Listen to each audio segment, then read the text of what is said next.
Okay, good afternoon. My name's Glyn Morgan. I'm one of the careers advisors that works at UCLan. And this afternoon session is all around interview tips.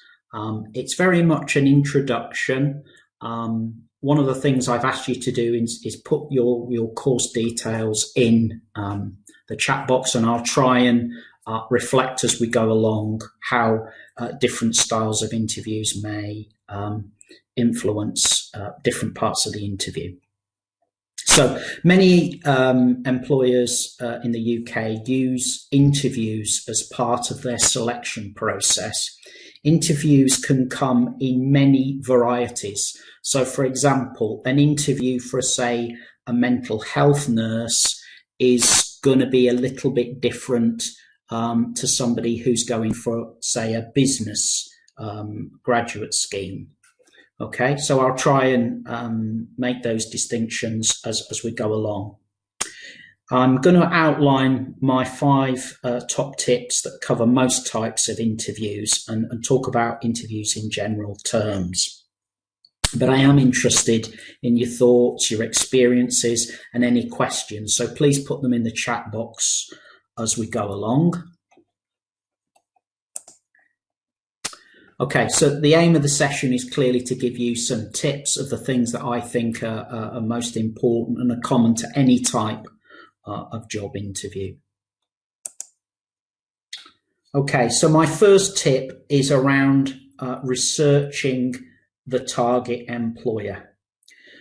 It's really important that you do your research on any firm or organisation that you're invited to for interview, whether it's online or face-to-face. Before the meeting, go onto the internet to find out as much as you can about them, what they do.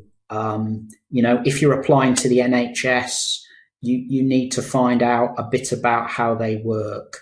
If it's a commercial company, what about their products and how they serve their customers? And in the case of the NHS, how they offer healthcare to the public. By doing your research, you'll get a lot of information about values. All sorts of organisations are very precious about their values, whether it's the police, the NHS, or people like Microsoft. So look at their websites, look at documents like mission statements. If it's a commercial organisation, who are their main competitors?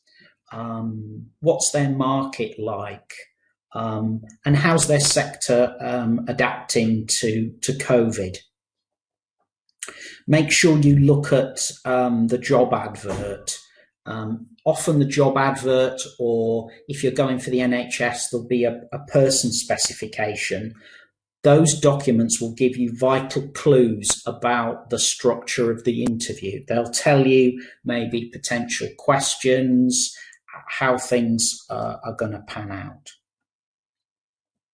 My second tip is around preparation, and it's about making sure you're fully prepared for the interview in terms of your travel arrangements, your outfit, or obviously at the moment it's likely that a lot of interviews are being done online, so make sure that your technology is in place so that you can accept the Zoom appointment. When it comes to sort of choosing an interview outfit, make sure it's comfortable and appropriate for the role. Reflect on what your sector might expect. So, for example, something like the legal sector or business, employers tend to prefer a more formal kind of approach to interview outfits. Whereas, I work a lot with IT students, and quite often IT employers say, dress far more casual than I think students think they would be normal, but they do that. I think again for NHS things, it will vary, and you need to get a feeling maybe from them as to what's expected within those sectors. If the interview's online, think about what sort of background you want to have on camera. And also, as I said, my advice would be, to make sure that you do the interview in a quiet place that's appropriate. Okay, tip number 3 is around staying positive. And this is my advice when the actual interview starts. Make sure you focus on each question that you're being asked. You may feel a bit nervous at the start, but that's common. Try and focus on the questions, and as you're listening to the question, think, what is this question asking me for? Is it about my skills? Is it about my knowledge? Or is it about my experience? So those are the general things. So obviously, if you're going for a job in nursing, it might well be around the skills and experience that you've demonstrated on placement. If it's more to do with, say, policing, it might be around the knowledge that you've developed on the course of police practice and procedure. Once the interview starts, try and keep positive during the interview. If you get a tough question, don't worry too much about it. Try and answer it as best as you can, but don't dwell on it. Remember, the interview is the overall performance, not just one answer to one particular question. So try and focus on the next one and try and give a full answer. I think don't be afraid to let some of your personality show during the interview. Talk about the things that you like and what motivate you. But don't be tempted into criticizing previous employers or colleagues. Always, if you can, try to give examples of how and when you've got on well with other people. Talk about teams that you've been in and worked well in. That kinds of things are things that our employers are looking for. Tip 4 is around STAR. Now, for things like the police, nursing, and the NHS, quite a lot of the questions that you will get are called behavioural questions. So they're looking at your behaviour and how you might behave in the workplace. So you might get a series of questions that start with phrases like, give us an example of a time when you ... or what experience do you have of ... These type of questions are best answered using STAR. It helps you to make sure that all your answer covers all the essential points. So what does STAR stand for? Well, the S in STAR stands for situation. This is the context to your example. Okay. T stands for the task. What were you expected to do in that example? A stands for action. What action did you take? And when you're giving an example, perhaps of teamwork or how you've worked with customers or patients, always make sure that when you talk about the action, you describe it with I. I did this. I was involved in that. I delivered that. It's very easy to start talking about we. But for those kinds of questions, the employer is looking for the contribution you made and the difference that you brought to the situation. So when you use STAR, make sure you use I as much as you can. Finally, tip 5 is around review and reflection. And I think it's one of the most important. I think you need to think honestly about how the interview went. Some people write down the questions that they've been asked, but also what you need to do is think about what went well. You might it will help you, going forward. What did you learn about yourself or about that employer? Were they a good match for you or not? Are there any gaps in your knowledge or experience that got you caught out? Write down your thoughts, and then you can always come back to them in the future and reflect on them. But it's a very useful tool to planning how to go forward if you've kept some notes while everything's fresh in your mind. Okay, so those are my 5 tips. We've got lots of resources on Career Edge around interviews, employers' views on interviews, and lots of other material. We've also got some tools where you can actually practice doing video interviews and things like that. So, I would definitely encourage you to use some of the resources on Career Edge. There's lots of really good stuff on websites like Prospects. Prospects is a good general site with lots of information about interviews. And finally, just a plug for careers, really. Obviously we're delivering online, so we're running events, we're still doing interviews via Teams. And we're trying to support students in as many different ways as we can moving forward. Okay, so that concludes me talking. What I'd like to do is just end on a quick quote. This month, Oscar Wilde, the Irish playwright, wrote, "Success is a science. If you have the conditions, you'll get the result." So I want to wish you great success for your future interviews. Okay, so that finishes the formal me talking. As I said, if you've got questions, by all means, put them in the chat box. I'd also really like feedback on this session. So at the top of the chat box, you'll see a bit.ly link, which will take you to a document. And if you could just put any thoughts on the session this afternoon, I'd be very grateful for that. Okay, so I noticed at the start, people put in their sort of courses.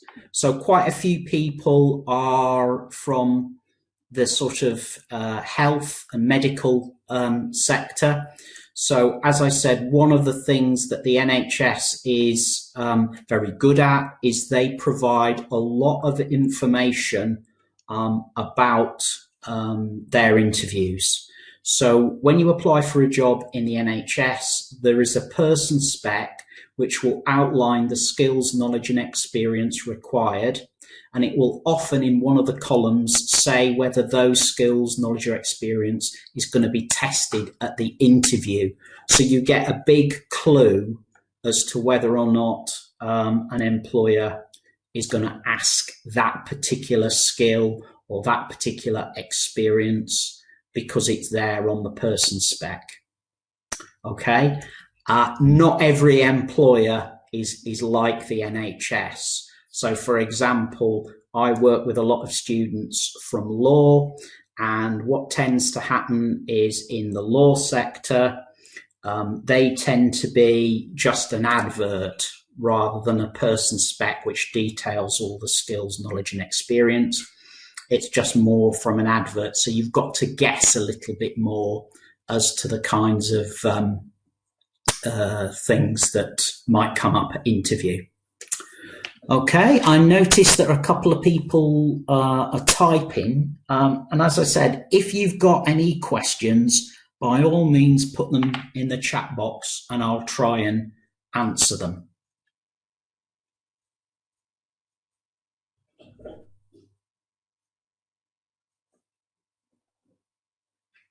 Right, so somebody's come up with a question. I was wondering if you had any advice to get around saying no, I don't know in an interview.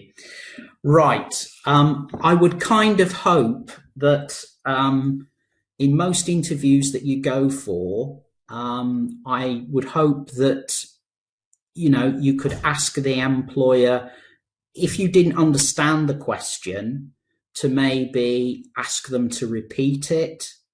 The other style of interview sometimes is around particular situations where they may say, in this situation, what would you do? I think what you've got to do is think on your feet a little bit, think a bit about the employer. What might an employer think would be the right sort of response? I mean, if they're a financial company or if they're the NHS, you've got a clue as to the sort of things that are important to the employer. So you would try to make sure that your answer matches the kind of profile of the employer. I hope that that answers your question. Right. Somebody's asked a question which often comes up in interviews, and it's quite often at the beginning of an interview, and it's possibly to get you talking. It's tell us about yourself. Okay, tell us about yourself. Now, that kind of question, I think there's a tendency to, it's very open, isn't it? So what you might want to do is think about some of the key points that you want to get over in the interview. So if the interview is a particular type of employer, you may want to emphasize the skills or experience that you've already developed on your undergraduate course. Okay, so I think with that sort of question, it's so open that you can get a bit sidetracked. You don't want to put everything into that sort of question, but you're also looking for things that you're very comfortable talking about. So, if you have particular strengths or interests, those would be the things I'd go for. You definitely don't have to talk about the things that you feel are areas for development. Okay, so focus on the things that you're positive about if you get a question about talking about yourself. Right, another interesting question. Should we be too much humble and down to earth while talking, or talk too much upfit about myself in the interview? Right, I think that's a really good question. I think it's that balance, isn't it, between an employer's expectations and your expectations. I mean, I think if you go along for an interview, you clearly have to be positive about your skills, knowledge and experience and how they match that employer. I don't think that's a question of being humble, but what you do have to do is you have to give the evidence for it. So as I said, avoid kind of buzzwords and things like that. Try and give examples. That's why I think the STAR approach is useful, because what that does is it makes you answer a question about your skills and experience in a particular way. You tell a story which emphasizes that you have the skills and experience that employer is looking for. So it's not a case of blowing your own trumpet. You are actually being quite factual because you're giving the example through STAR. Okay.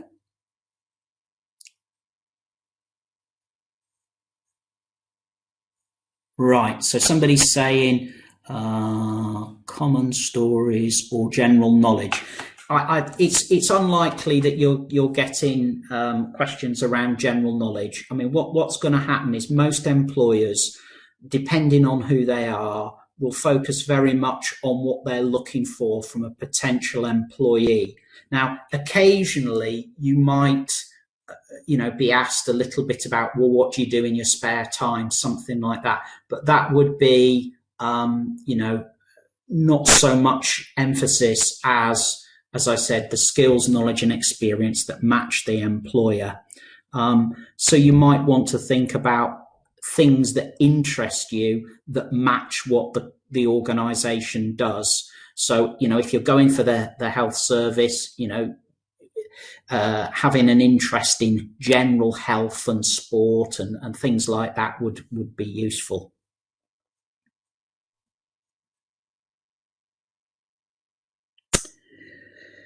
Right, so somebody's asking, as we are fresh graduates, is experience very important to pass the interview? Right, it would depend a lot on what that individual employer is looking for. So that's why I think it's important to do your research. Some sectors will have a high value on having experience in that sector. I know somebody's a mental health nurse. Having that kind of experience that you get on placement is very, very important in that sector. Other sectors, having that kind of placement experience may or may not be as important. So it just depends on the individual employer, and trying to do as much as research as you can. Right, somebody's asked, a very good question. Should we talk about work experience even if it's not relevant to the sector for the interview? Hope that makes sense. Yeah, it does. And I think it's a really good point.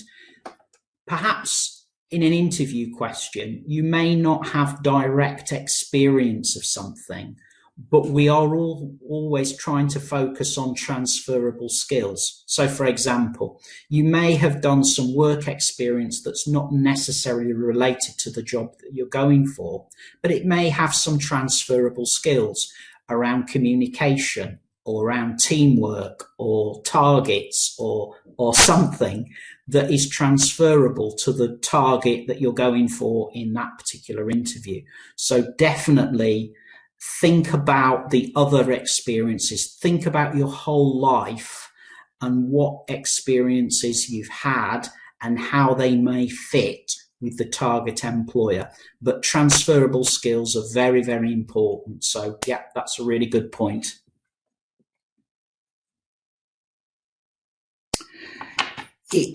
It is not necessary to be too talkative, right? Likely in a situation is dangerous, right? Yeah, okay. So I think you're right. I think, when you're in an interview, you have to listen to the questions. That's very important. Don't start speaking over the interviewer until you've heard the question.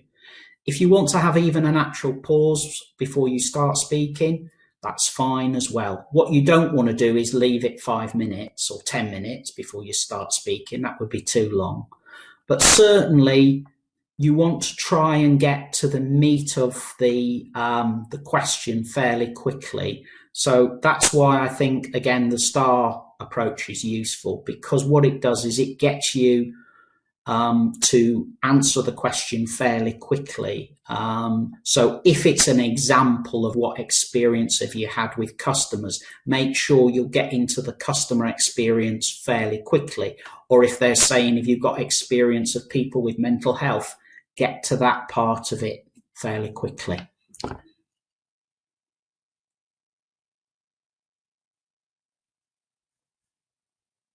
Okay, so somebody's asking about bank interviews, right? I think you need to, as I've said in this, do your research. So you could be asked all sorts of things about the financial system in banking. What are the trends in banking? What's happening in banking at the moment? In the UK, what are the new players in the banking sector, as well as high street banks? Again, there's some resources on Career Edge around company profiles and sector information. So have a look at that. But as I said, although banking is obviously quite distinctive, as I said, think about the general transferable skills. Banking is about customers. Banking is about integrity and following procedures and rules and IT. So think about all those things as well. Okay, I hope that helps with that one.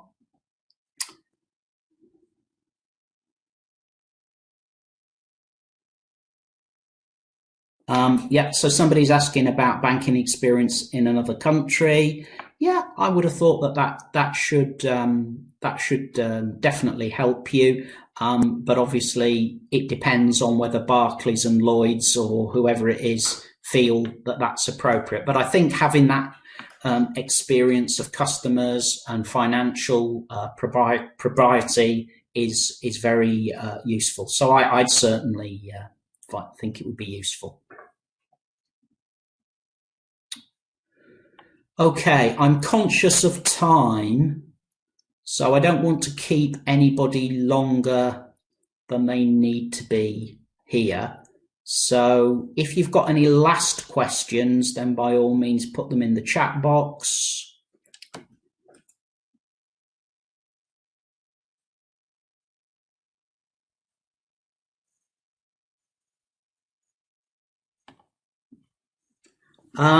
Right, so we're being asked about the NHS. Right, so the NHS is a big employer. It would have all sorts of different vacancies on its website. Some of them are permanent jobs where they're looking for somebody for, forever, if you like. But some of them might be temporary contracts or maternity leave cover or things like that. So there would be a variety of different jobs with different lengths of contracts on the NHS jobs website. So do your research and have a good look at it.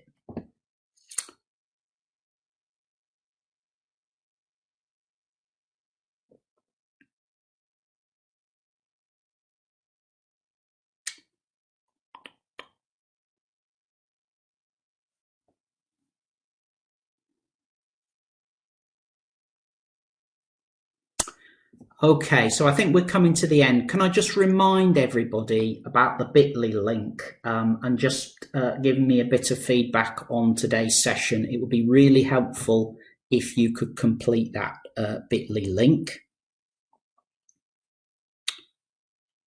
Okay, so people are saying thank you and that was great. So yeah, if you could fill out the questionnaire, that would be fantastic. And I'm assuming that people are finishing and going now. Yeah, that's all good. Thank you very much. Yeah, I'm just Glyn. I'm not Mr. Glyn. Okay. Right. Well, have a good afternoon, and I hope the sun stays out for you. It's a bit out here, so I hope it's okay wherever you're going to now. Okay. So thanks very much. Please complete the bit.ly link if you can. Thank you very much. Good afternoon, everybody.